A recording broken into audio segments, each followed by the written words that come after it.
La guerre commerciale est déclarée. Elle est déclarée entre les États-Unis et l'Union européenne, et cela après l'entrée en vigueur hier de droits de douane additionnels sur des dizaines de produits américains comme les jeans, le bourbon ou encore les motos. Une annonce faite par Bruxelles, des mesures en réponse aux taxes de 25% sur l'acier et de 10% sur l'aluminium imposées par les États-Unis. De son côté, Donald Trump a menacé hier d'instaurer des droits de douane de 20% sur la totalité des voitures assemblées en Europe et importées aux États-Unis au mois après l'ouverture d'une enquête censée déterminer si ces importations menacent la sécurité nationale.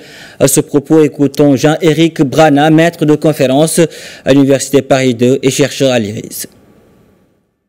Cette journée était symbolique puisque les Européens ont mis à leur tour ces barrières douanières sur les produits américains et Donald Trump n'a pas laissé faire. Il a voulu monter en gamme très rapidement, donc la menace est sérieuse et les Européens vont devoir se demander comment réagir à cette nouvelle menace.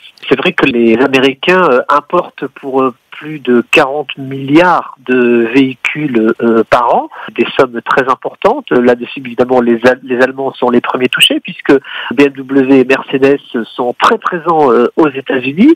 La solution va être pour eux d'investir directement sur le marché américain puisqu'à ce moment-là, ils ne seraient pas touchés par ces mesures. Et c'est bien ce que veut Donald Trump.